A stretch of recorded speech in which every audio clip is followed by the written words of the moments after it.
It is not the mountain we conquer, but ourselves, by Edmund Hillary.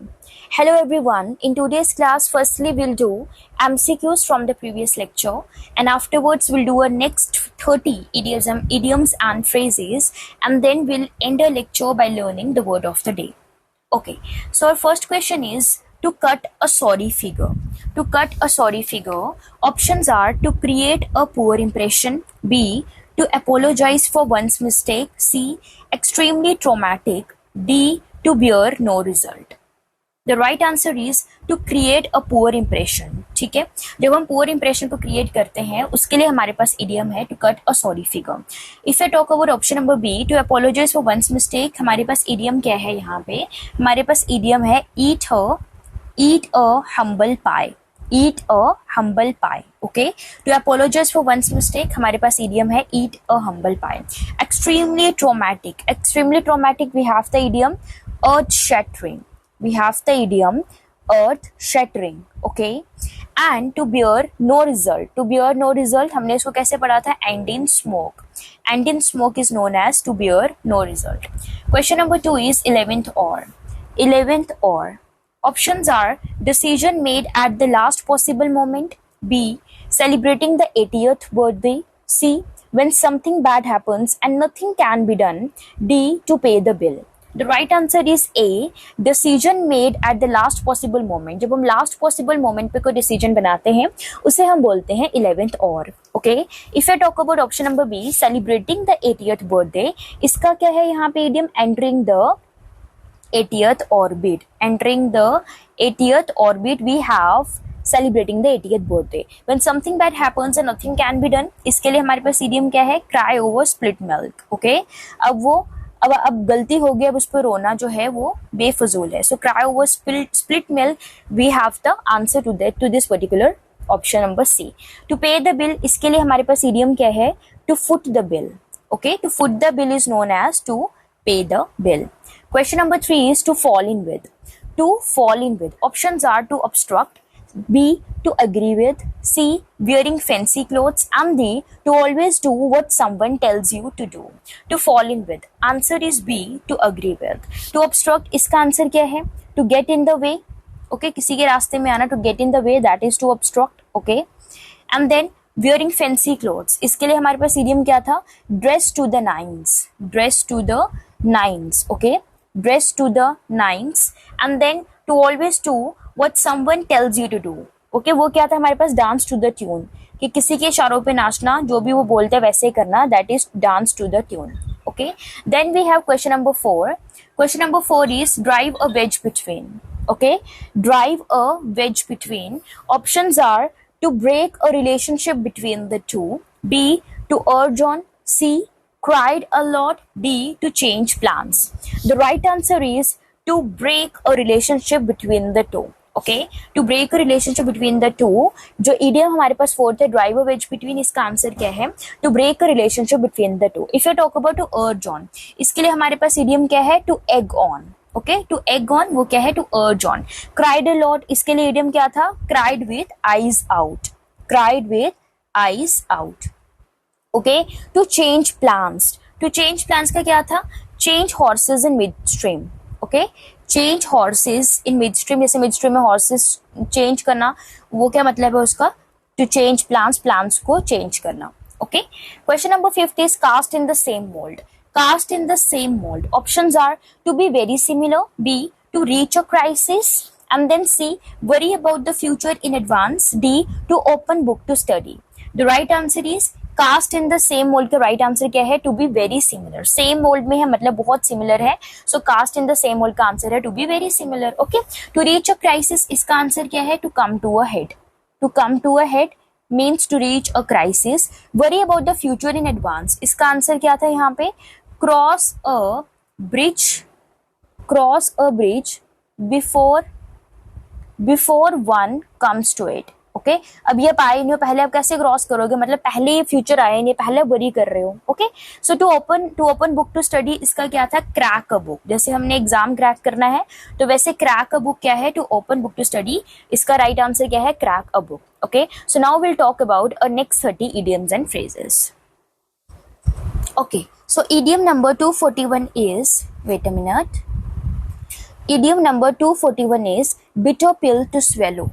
Bitter pill to swallow means an unpleasant fact that must be accepted. Okay एक ऐसा unpleasant fact, एक ऐसा गलत सा fact जो आपको accept करना पड़ेगा. So bitter pill to swallow. Usage is losing to a younger player was a bitter pill to swallow. Younger player से हार जाना वो ऐसा फैक्ट है जो आपको एक्सेप्ट करना पड़ेगा. Okay so bitter pill to swallow का मीनिंग क्या है? एक ऐसा अनप्लीजेंट जो आप नहीं एक्सेप्ट करना चाहते बट आपको ये एक्सेप्ट करना है.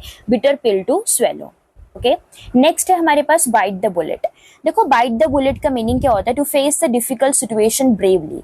जैसे यहाँ पे बुलेट एकदम से इसके पास आई, एकदम से उसको बाइट कर लिया, मतलब उसको गोली लगने वाली थी बट उसने उस सिचुएशन को बहुत ब्रेवली यहाँ पे क्या किया? फेस किया. सो बाइट द बुलेट का मीनिंग क्या होगा? इसी फोटो को हमने अपने इमेजिन करके चलना है. Bite the bullet means to face the difficult situation bravely. Usage is I hate going to the dentist but I just have to bite the bullet. मुझे डेंटिस्ट के पास अच्छा मतलब जाना अच्छा नहीं लगता है बट स्टिल मुझे इस डिफिकल्ट सिचुएशन को ब्रेवली फेस करना है. So bite the bullet means to face the difficult situation bravely. Next idiom is 243 which is bite of more than one can chew.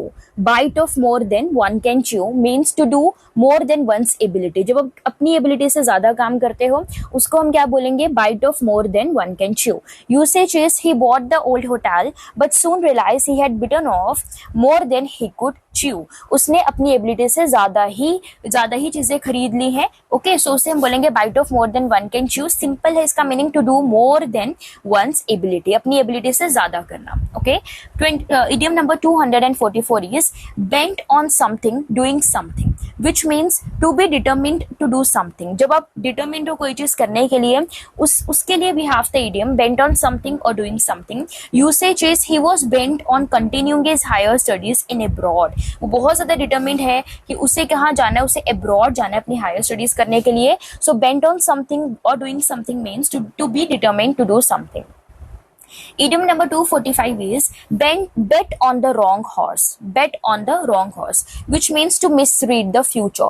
Future को misread करना, जैसा आपने सोचा है वैसा हुआ ही नहीं, misread करना future को, उसके लिए हमारे पास idiom है bet on the wrong horse. Okay usage is Jones garnered only a few hundred votes we bet the wrong horse. क्या बोल रहा है यहाँ पे? जो जोन्स है उसको बहुत कम वोट मिले हैं, हमने एक गलत बंदे को मिसरीड कर दिया, हमने गलत बंदे को अपने लिए खड़ा कर दिया वहां पे. सो जब हम फ्यूचर को मिसरीड करेंगे इन सिंपल टर्म्स उसके लिए we have the idiom bet on the wrong horse. Okay wrong मतलब गलत, मिसरीड कर दिया फ्यूचर को. ओके उसके लिए we have the idiom bet on the wrong horse. 246 idiom is behind close doors. Behind close doors का meaning क्या होता है? Done in secret. Close doors है, doors are close. Okay so it means done in secrets. Okay इसका meaning यहाँ पे क्या है? जो सीक्रेट में कुछ करोगे उसके लिए we have the idiom behind close doors. Usage is every important problem was to be resolved behind close doors. जो भी इंपॉर्टेंट प्रॉब्लम है उसे सीक्रेसी में ही हमें रिजॉल्व करना चाहिए. सो behind close doors means done in secret. Idiom number 247 is begin to see the light. Begin to see the light which means to begin to understand. Begin to see the light means जब हमें कोई चीज समझ आना शुरू हो जाती है, it means हमें रोशनी दिखना स्टार्ट हो गई. जैसे यहाँ पे इसको रोशनी दिखना स्टार्ट हो गई है, it means कोई चीज उसको समझ आना स्टार्ट हो गई है. I begin to see the light after your explanation of physics. Okay मैं बहुत जल्दी मैं समझ पाया हूँ कि फिजिक्स को जब आपने पढ़ाना स्टार्ट किया है. It means अब मैं उस चीज को समझ पाया हूँ. Whenever you have the idiom begin to see the light, the right answer is to begin to understand. Okay idiom number 248 is beat one's brain out. Beat one's brain out which means to work hard. बहुत ज्यादा मेहनत करना, उसके लिए हमारे पास idiom है beat one's brain out. Usage is I beat my brain out to solve the problems. मुझे बहुत ज्यादा हार्ड वर्क करना है इन क्वेश्चंस को और इन प्रॉब्लम्स को सॉल्व करने के लिए. So beat one's brain out means to work hard. Idiom number 249 is bark up the wrong tree. Bark up the wrong tree which means to make a wrong assumption. Assumption क्या होता है? वो wrong guess कर रहे हो, wrong assume कर रहे हो किसी चीज को, उसके लिए we have the idiom bark up the wrong tree. Usage is scientists in India realized that most of the researchers had been barking up the wrong tree. जो साइंटिस्ट है इंडिया में उन्होंने ये रियलाइज किया कि बहुत से रिसर्चर्स जो हैं वो क्या कर रहे हैं? रॉन्ग assumptions हमें दे रहे हैं. So bark up the wrong tree. Wrong tree से क्या होगा? Wrong assumption. Okay, so bark of the wrong tree से हम कैसे याद रखेंगे? To make a wrong assumption. 250 is beat one's head against the wall. Beat one's head against the wall, which means to try to do something that is hopeless or fruitless. Okay, दीवार पे सिर मार रहे हो और उसका कोई fruit निकल ही नहीं रहा है, मतलब beat one's head against the wall इसका मीनिंग है कोई ऐसा काम करना जो कि hopeless है और fruitless है. Usage is I have tried many times to convince him to stop smoking, but I am beating my head against the wall. मैंने बहुत बार उसको बोला कि स्मोकिंग नहीं करो, बट मुझे ऐसा लग रहा है जितनी बार मैं बोल रही हूँ वो एक होपलेस है, कोई उसमें फ्रूट नहीं आ रहा है. Okay, it means I am beating my head against the wall. Okay, idiom number 251 is ball of fire. Ball of fire का मीनिंग क्या होता है? Active and energetic. जैसे बॉल ऑफ फायर है, फायर जब भी वर्ड आएगा तो एनर्जेटिक है, बहुत एक्टिव है. Okay, so ball of fire का मीनिंग क्या है? Active and energetic. Usage is Ritesh is really a ball of fire when it comes to marketing. Ritesh जो है वो क्या है? बॉल ऑफ फायर है, बहुत एक्टिव है, एनर्जेटिक है जब हम मार्केटिंग की बात करते हैं. ओके, देन नाउ ओके, अब भी है idiom number 252 which is back to the salt mines. Very important, back to the salt mines. इसका मीनिंग है यहाँ पे back to something that you don't want to do. Okay, कोई ऐसी चीज वापस करना जो आप नहीं करना चाहते हो, उसके लिए we have the idiom back to the salt mines. Usage is it was a great weekend but tomorrow it's back to the salt mine. बहुत अच्छा वीकेंड रहा बट टुमारो वापस से पुराने काम की तरफ जाना है, वापस से वही ओल्ड रूटीन में जाना है. So back to the salt mines we have the idiom back to something that you don't want to do. Okay, idiom number 253 is back to square one. Back to square one का क्या meaning है? To reach again the starting point. दोबारा से starting point पे पहुंचना, उसका meaning है back to the square one. Okay, usage is we got a phone call from the lawyers and it was a back to square one.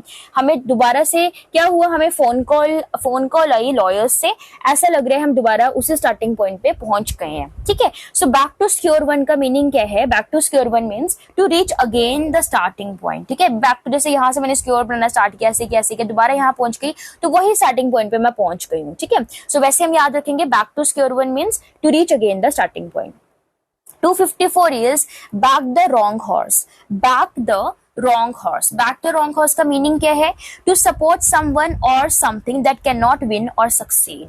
किसी को support करना, किसी चीज को सपोर्ट करना या किसी को सपोर्ट करना जो कि नहीं जीत सकता है और नहीं सक्सीड कर सकता है.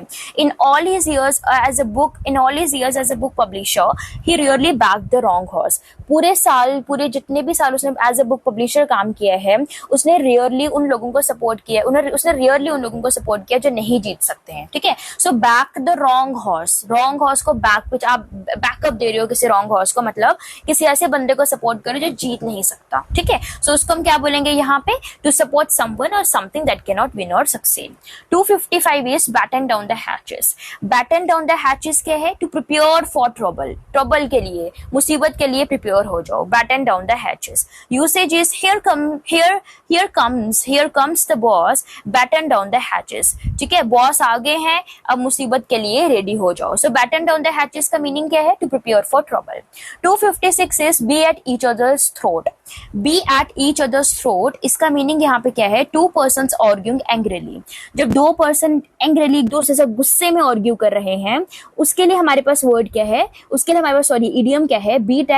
be at each other's throat. Usage is these two are always at each other's throat. जैसे ये जो बच्चे हैं, एक मोबाइल फोन है इनके पास, तो दोनों उस पे लड़ रहे हैं. ठीक है, दोनों एक दूसरे के साथ लड़ रहे हैं और एक दूसरे को थ्रोट से पता नहीं क्या क्या बोल रहे हैं. थ्रोट क्या होता है? गले से पता नहीं क्या क्या वर्ड्स वो बोल रहे हैं. Okay, so be at each other's throat, उसका मीनिंग क्या होगा? Two persons arguing angrily. 257 is be in seventh heaven. Be in seventh heaven का मीनिंग क्या होता है? Extremely happy. क्या मीनिंग है? Extremely happy. हमने एक और वहां पे पढ़ा था इडियम 11th और. देखो 11th और का मीनिंग क्या होता है? 11th और होता है जब एक ऐसा डिसीजन जब लास्ट पॉसिबल मिनट में करते हो उसे बोलेंगे 11th और. ठीक है, ओके. और एक और हमने यहाँ पे पढ़ा था celebrating like entering the 80th orbit. Okay, अगर आएगा वहां पे entering the 80th orbit. Entering the 80th orbit क्या है? जब कोई 80th बर्थडे सेलिब्रेट करता है उसे हम बोलेंगे entering the 80th orbit. Okay. And if you talk about be in seventh heaven जो है, इसका मीनिंग क्या होता है? When someone is extremely happy, जब कोई बहुत ज्यादा हैप्पी होता है, we have the idiom be in seventh heaven. What is the usage is Rashi was in seventh heaven when she got a promotion. Rashi जो थी सेवेंथ हेवन पे थी, जब उसे प्रमोशन मिल गया, इट मींस वो बहुत ज्यादा खुश थी, वो खुश है तो वो हेवन में है, ठीक है। So be in seventh heaven. 258 is beyond the edge. Beyond the edge का मीनिंग है टू बी नर्वस और वरीड। बियॉन्ड द एज का मीनिंग क्या होता है? जैसे सपोज आप एक वहां पे सी है, आपको बिल्कुल एज पे खड़ा कर दिया, ऑब्वियसली आप थोड़े वरीड हो जाओगे, थोड़े नर्वस हो जाओगे। सो बी, जैसे एक बहुत बड़ी बिल्डिंग है, उसके एज पे आपको खड़ा कर दिया, ठीक है। सो वैसे हम याद रखेंगे बियॉन्ड द एज का मीनिंग है नर्वस और worried. He is always on the edge about the future. वो हमेशा फ्यूचर के लिए बहुत ज्यादा वरीड होता है या नर्वस होता है। We have the idiom beyond the edge. Then 2259 is beat the drum. Beat the drum का मीनिंग क्या है? To speak eagerly about something you support. Beat the drum, आप ईगरली किसी चीज के बारे में बहुत ज्यादा बोल रहे हो जिसको आप सपोर्ट करते हो। Usage is Zoya is always beating the drum for her new project, ठीक है। फॉर हर न्यू प्रोजेक्ट, यहाँ पे please make the correction, for her new project. जो जोया है वो ईगरली सपोर्ट कर रही, ईगरली बार बार उस चीज के बारे में बोलती है, मतलब अपने न्यू प्रोजेक्ट के बारे में बोल रही है। So for that we have the idiom beat the drum. 260 is be in the doldrums. Be in the doldrums का मीनिंग क्या होता है? To feel sad and lack the energy to do something. Okay? आप दुखी हो और आप में एनर्जी नहीं है कोई काम करने की, for that we have the idiom be in the doldrums. Okay. Usage is I don't know why but I am in the doldrums today. मुझे नहीं पता कि मैं आज क्यों दुखी हूँ, क्यों मुझ में एनर्जी नहीं है काम करने की। So we can use the idiom I am in the doldrums today, ठीक है। I am in the doldrums today. Idiom number 261 is between the devil and deep blue sea. Between the devil and deep blue sea, which means a type of situation where you have to choose between two equally unpleasant situations. Okay, एक ऐसी situation है जहां पे आपको दो equally unpleasant situations है, उसके बीच में आपको कोई चीज चूज करनी है और आप उस सिचुएशन में हो। Okay, so between the devil and deep blue sea. Usage is since we don't have enough money to send both our children to college, we are between the devil and the deep blue sea. ठीक है, एक तरफ बोलते हैं ना कि एक तरफ समंदर है और एक तरफ जैसे एक तरफ खाई है, एक तरफ समंदर है, हम कहाँ जाएं। ओके, एक ऐसी टाइप ऑफ सिचुएशन है जहां पे आपको दो अनप्लीजेंट सिचुएशंस के बीच में किसी एक चीज को चूज करना है। सो ये क्या बोल रहे हैं यहाँ पे, ये पेरेंट्स से क्या बोल रहे हैं कि हमारे पास इनफ पैसे नहीं है कि हम अपने दोनों बच्चों को कॉलेज में एडमिशन करवा पाए, दोनों बच्चों को कॉलेज में भेज पाए। So we are between the devil and the deep blue sea. 262 is be on cloud 9. Be on cloud 9 इसका मीनिंग है बी वेरी हैप्पी, बहुत ज्यादा खुश होना।